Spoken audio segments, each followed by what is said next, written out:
ఓం మహాగణాధిపతయే నమః. ఓం గురుభ్యో నమః. ఓం శ్రీమాత్రే నమః. అరుణాం కరుణాతరంగితాక్షీం ధృతపాశాంకుశపుష్పబాణచాపాం అనిమాదిభిరావృతాం మయూకైః అహమిత్యేవ విభావయే భవానీం. శ్రీమాత్రే నమః. ప్రేక్షకులకి ఆ లలితాంబిక అమ్మవారి యొక్క అనుగ్రహం పరిపూర్ణంగా కలగాలని మనస్ఫూర్తిగా కోరుకుంటూ మనం ఈరోజు చాలామంది ఈ యొక్క దోషాలని ఉన్నాయని చెప్పి తెలుసుకొని ఊతగా భయపడిపోతూ ఉంటారు. చాలా సింపుల్గా రూపాయి ఖర్చు లేకుండా మీరు ఇంట్లోనే ఉండి ఎలా చేసుకోవాలి, లేదు మేము సంపన్న పరులము అనుకుంటే ఎటువంటి పూజాది కార్యక్రమాలు మీకు మీరుగా చేసుకోవడమో లేకపోతే ఎవరినైనా పురోహితులను పిలిపించుకొని చేసుకోవడం ఎలా చేసుకోవాలి అనేటువంటి విషయాలని ఇప్పుడు మనం చెప్పుకోబోతున్నాం. అవి ఏమిటి అంటే, ఎందుకంటే చాలామంది అడిగారు నన్ను ఈ 5 అంశాలు ఒకే దాంట్లో కలిపి చెప్పండి, ఒక్కొక్కటి విడిగా కాకుండా. అందుకనే చెప్తున్నాను. ఒకటి సర్పదోషం. చాలా భయపడిపోతుంటారు. దీనిలో కాలసర్పదోషం అంటుంటారు, కానీ కాలసర్పదోషం జన్మజాతకానికి అప్లై చేయకూడదు. దేశకాల గోచారాలకే ఇది ఎక్కడా లేదు పరాశర దీంట్లో, గుర్తుపెట్టుకోండి. ఇక రెండవది మాతృ పితృదోషాలు, అంటే 3 అయ్యాయి. 4వది దేవతా శాపాలు, 5వది స్త్రీ శాపము.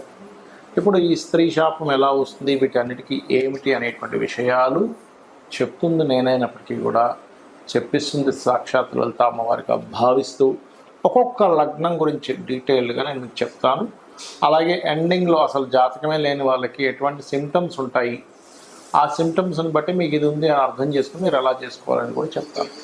మీన లగ్నం వారికి సర్పదోషం కనుక ఏర్పడి, అంటే లగ్నాధిపతికి సర్పదోషం ఏర్పడితే అది కెరియర్ మీద ఎఫెక్ట్ చూపిస్తుందండి మీన లగ్నం వారికి. అలాంటప్పుడు చాలా సింపుల్గా దత్తాత్రేయ పారాయణము, లేదా అది ఏ గ్రహాల ద్వారా పాడైందో ఆ గ్రహాలకి దానం ఇవ్వడము, ఆ గ్రహాల దగ్గర దీపారాధన చేయడము చేయండి. పాడవడం అంటే ఈ గురువు వెళ్ళి పాపగ్రహాలతో సంబంధం పెట్టుకుంటాడు, ఇది మెయిన్. ఇక ఇక్కడ మాతృపితృదోషాలు ఇచ్చేది ఎవరు అంటే బాధకుడైనటువంటి బుధుడు మాతృదోషాన్ని ఇస్తాడు. అలాగే పంచమాధిపతి అనే చంద్రుడు కూడా ఏర్పడతాడు. అంటే అందుకే ఇక్కడ ఏమవుతుంటుందంటే ఒక్కొక్కసారి వీళ్ళకి మంత్రం చేసుకుంటుంటే అదేదో రివర్స్ అవుతుంది ఏంటంటే అనుకుంటుంటారు. అంటే మాతృదోషం కూడా యాక్టివ్ అవుద్ది మీకు పుణ్యంతో పాటు. మాతృదోషం ఉన్న వాళ్ళకి చంద్రుడు పంచమాధిపతి అయ్యాడు కాబట్టి అప్పుడేంటి, ఒక్కోసారి చూడండి నేను ఏదో చేసుకుందా అంటే మా అమ్మగారు ఒప్పుకోవట్లేదండి, అది వద్దురా ఇది వద్దురా అంటున్నారు. అదేమిటి అంటే పంచమాధిపతి చంద్రుడై మంత్రకారకుడు ఆయనే అయి ఆయనే మాతృదోషాన్ని కలిగిస్తే అలా ఏర్పడుతూ ఉంటుంది. ఒక్కోసారి చూడండి ఇమ్యూనిటీ, ఆటో ఇమ్యూనిటీ డిజార్డర్స్ అంటూ ఉంటారు. ఏమిటంటే పంచమాధిపతి పాడయ్యాడు, వక్రించినటువంటి నక్షత్రంలో ఉన్నాడు, వక్రగ్రహ సంబంధాలు ఏర్పడ్డాయి పంచమాధిపతికి, అప్పుడు ఆటో ఇమ్యూనిటీ డిజార్డర్స్ వస్తుంటాయి. అందుకని మీరేంటి, బుధుడు పాడయ్యాడు చంద్రుడు పాడయ్యాడు అంటే మాతృదోషం ఉంది. సింపుల్గా ఏం లేదు, పెసలు దానంగా ఇవ్వండి, గోధుమలు అన్నదానాలు చేస్తుండండి, చక్కగా రాజరాజేశ్వరి అమ్మవారి అష్టోత్తరం చేసుకోవడం అన్ని చాలా బాగుంటుంది. ఇక కుజుడు పాడయ్యాడు, అప్పుడు పితృదోషం, కుజుడు రవి ఇద్దరు పాడైతే పితృదోషాలు ఏర్పడతాయి. చంద్రుడు కూడా ఇన్వాల్వ్ అవుతాడు ఇక్కడ పితృదోషానికి. అలాంటప్పుడు ఏంటంటే బియ్యం ఎక్కువగా ఆలయాల్లో మీరు ఇస్తూ ఉండాలి. దేనికి, ప్రసాదం పంచడం కోసమని. అలా గనక చేశారు అంటే ఖచ్చితంగా మీకు బాగుంటుంది, అందులో ఎటువంటి సందేహం లేదు. ఇక మీరు స్త్రీ శాపం కనుక చూసుకుంటే ఇక్కడ శుక్రుడు గనక పాడైతే ఆ రవి పూర్వజన్మ కర్మకారకుడు, ఎందుకంటే మీకు చాలా వీడియోలో చెప్పాను, తండ్రి కారకుడు కనుక ఇన్వాల్వ్ అయ్యాడు అంటే మీ మీన లగ్నానికి రవి తండ్రి గారు పూర్వజన్మ కర్మకారకుడు అయ్యారు. మీ జీవితం అంతా తండ్రి చుట్టూ ఎదురుతుంటుందని చెప్పాను నేను చాలాసార్లు. అంటే తండ్రి నాకు ఇబ్బంది పెట్టారండి, తండ్రి వల్లనే నేను గొప్పవాడిని అయ్యానండి, తండ్రి నాకు అన్నీ అండి అని చెప్తూ ఉంటారు. అది పూర్వజన్మ కర్మ అలా కనెక్ట్ అవుతూ ఉంటుంది. లేదా ఒకసారి గవర్నమెంట్ వ్యక్తుల ద్వారా కనెక్ట్ అవుతూ ఉంటుంది, అధికారం ద్వారా కనెక్ట్ అవుతూ ఉంటుంది. ఆ రకంగా మీరు మీ యొక్క స్త్రీ శాపాన్ని ముఖ్యంగా ఇక్కడ శుక్రుడికి చేసుకోవడం వల్ల, శ్రీమాత్రే నమః అని చేసుకోవడం వల్ల, దేవతా శాపం ఉంటే పౌర్ణములు ఎక్కువగా చేయడం వల్ల, లేకపోతే స్కందుని ఆరాధించడం వల్ల. అదేవిధంగా మరొక విషయం ఏంటంటే ఇక్కడ ముఖ్యంగా మీరు చూసుకోవాల్సింది, లగ్నాధిపతి ఎక్కువగా సర్పదోషాల్లో పడ్డాడా లేదా భాగ్యాధిపతి పడ్డాడా తెలుసుకోవాలి. భాగ్యాధిపతి పడితేనేమో సర్ప ప్రతిష్ఠ చేసుకోవడం మంచిది. శ్రీమాత్రే నమః. మరి జాతకం లేదు, కానీ నాకు ఏదో దోషం ఉందని అనిపిస్తుంది అన్నప్పుడు సిమ్టమ్స్ ఏంటి? మొట్టమొదటిగా మనం సర్పదోషాన్నే తీసుకుందాం. సర్పదోషం యొక్క సిమ్టమ్స్ ఎలా ఉంటాయంటే, మీరు ఎంతో ప్రయత్నం చేస్తుంటారు, ఎంతో మంచి వాళ్ళు అయి ఉన్నా కూడా చాలామంది అంటుంటారు చూడండి, నేను ఎవ్వరికీ అన్యాయం చేయలేదండి, కానీ ఎందుకు నాకు ఇలా ప్రతికూలంగా ఉంది, నేను ధర్మంగా ఉన్నాను, దేవాలయాలకు వెళ్తున్నాను, నిత్య పూజ చేసుకుంటున్నాను, నిత్య దీపారాధన చేస్తున్నాను, గాయత్రి చేస్తున్నాను, ఎందుకు అనుకూలించట్లేదు అంటుంటారు. అంటే మీకు కాలం అనుకూలించట్లేదు, దాన్ని కాల సర్పదోషము అంటారు. అయితే ఈ కాల సర్పదోషము దేనికి? అందరూ అనుకునేది ఉట్టి కాల సర్పదోషం కాలానికి. అంటే ఏంటి? ఈ దేశంలో మనకి వానలు, వర్షాలు వస్తాయి, తుఫాన్లు వస్తాయి, ఇలాంటి వాటికి చెప్పడానికి. కానీ ఈ కాలసర్ప యోగంలో ఉన్నప్పుడు మీకు ఎఫెక్ట్ ఉంటుందా అంటే, దేశకాల పరిస్థితులు మనకు చూడండి, కరోనా వచ్చింది, జనరల్గా అందరికీ ఎఫెక్ట్ ఉంటుంది. అప్పుడు మీ ఒక్కరికని కాదు, కాలసర్ప దోషం అనేది అందరికీ ఎఫెక్ట్ ఇచ్చేది. ఇది కాలంలో ఏర్పడినప్పుడు తుఫాన్లని ఇవన్నీ అని సర్పదోషం ఉంది. అప్పుడు ఏమవుతుంటుందంటే, మీకు ఎప్పుడు ఎక్కడో దగ్గర ఒక శత్రువు, ఒక ఈర్షపడేవాడు, మనం అంటే నచ్చనివాడు, మనం ఎంత ధర్మంగా ఉన్నా సరే నచ్చనివాడు, ప్రతి దాంట్లో ఇన్వాల్వ్ అయిపోయి వాడు మనల్ని ఒక సర్పంలాగా మనల్ని ఎప్పుడు అక్కడి నుంచి తొలగిద్దామా అని మన మీద ప్లాన్ చేస్తూ ఉంటాడు. అదేంటంటే మనం పూర్వజంలో చేసిన కర్మ. ఎప్పుడైనా గుర్తుపెట్టుకోండి, మనకి ఒక జరుగుతుంది అంటే అది పాస్ట్ లైఫ్లో మనం చేసుకున్న కర్మ ఆ రూపంలో ఆ వ్యక్తిలోకి ఎంటర్ అయి ఇస్తుంది.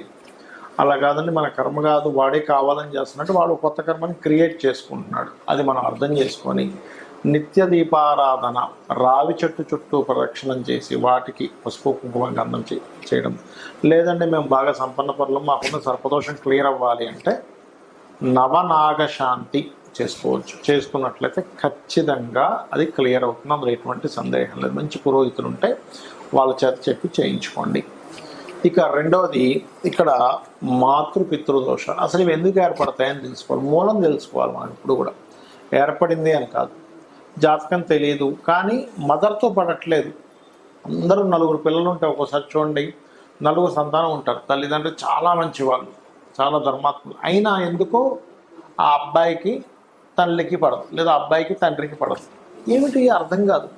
ఆ అబ్బాయి ఒక రకంగా ప్రవర్తించడము, లేకపోతే ఈ అబ్బాయో లేదా ఈ అమ్మాయి దగ్గరికి వచ్చేసరికి వాళ్ళ యొక్క ప్రవర్తనలో చాలా మార్పులు వచ్చేస్తుంటాయి. ఏమిటి ఇలా మార్పులు వచ్చేస్తున్నాయి అని అనిపిస్తూ ఉంటుంది. వాళ్ళకు కూడా అర్థం కాదు, తల్లిదండ్రులకు కూడా అర్థం కాదు. లోపల వాళ్ళు ఫీల్ అవుతుంటారు, ఏమిటి నేను ఈ అబ్బాయి దగ్గరికి వచ్చేసరికి నాకు డబ్బులు చాలవు, అరే ఇప్పుడు లేవురా అంటే వాడు ఫీల్ అవుతుంటాడు, లేకపోతే ఇప్పుడు లేవు అమ్మ తర్వాత చూద్దామంటే ఫీల్ అవుతుంది, అందరికీ ఇచ్చో నాకు మాత్రం ఇవ్వ అంటే ఏంటవుతుందంటే, మాతృపితృ దోషాలు ఉన్నప్పుడు వాళ్ళు వాంటెడ్గా పూర్వజన్మలో ఉన్నటువంటి కర్మ వల్ల చేసేది ఒకటైతే, వాంటెడ్గా చేస్తున్నట్టు కూడా కొన్నిసార్లు అనిపిస్తుంటుంది పిల్లలకి. కాబట్టి ఇదంతా ఎందుకు జరుగుతుంది? తల్లిని పూర్వజన్మల్లో ఏదో ఇబ్బంది పెట్టాడు, అది ఈ కర్మ ఈ జాతకుడు కావచ్చు, జాతకురాలు కావచ్చు అనుభవించాలి. అలాంటప్పుడు తెలియక చేసే పిచ్చి పనులు ఏంటంటే, మళ్ళీ తల్లితో మళ్ళీ ఫైట్ చేస్తూ ఉంటాడు. దూరంగా ఉండండి. దూరంగా ఉండంటే ఆవిడ వదిలేమని కాదు, ఏమన్నా సరే సైలెంట్గా ఓకే అమ్మ రైట్, మీ పని మీరు చేసుకోండి, శ్రీమాత్రే నమః అనుకుంటూ ఉండండి.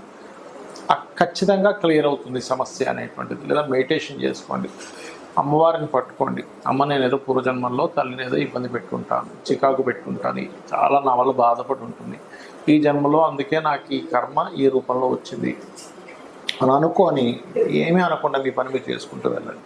ఒక్కోసారి అత్తగారి రూపంలో కూడా వస్తుంది, కాకపోతే అది కొంచెం దశమ స్థానము, చతుర్థ భావాలు కూడా పాడవుతాయి అక్కడ. ఇక పితృదోషం అనేది సింహరాశి పాడైనా, రవి పాడైనా, మీ లగ్నం నుంచి 9వ స్థానం పాడైనా వస్తుంది కామన్గా. అయితే ఇక్కడ మీకు ఎలా ఉంటుందంటే, తండ్రి పాపం ఏదో మీకు ఫేవర్ చేద్దామంటుంటే గొడవ వస్తుంటుంది,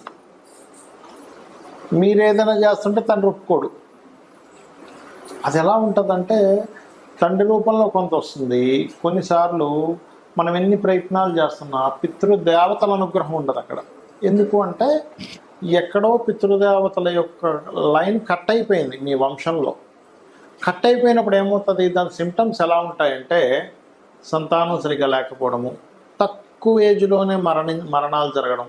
చూడండి, కొంతమంది అంటుంటారు, మీరు చూస్తే కనుక, ఏమిటోనండి మా ఇంట్లో 40-45 ఏళ్ళ కంటే ఎక్కువ బతకట్లేదు మగపిల్లలు, తీరా చూస్తేనేమో పిల్లలేమో అనాథలుగా అయిపోతున్నారు. బికాజ్ ఆఫ్ మీకు ఉండేటువంటి పూర్వజన్మ కర్మల్ని తీసేటువంటి శక్తి దేవతలకి పితృదేవతలకి ఉంటుంది. అంటే పూర్తిగా తీసేయడం అని కాదు, దాని నుంచి ఒక రక్షణ కవచంగా నిలబడుతుంది వాళ్ళ యొక్క ఆశీర్వాదం అనేటువంటిది.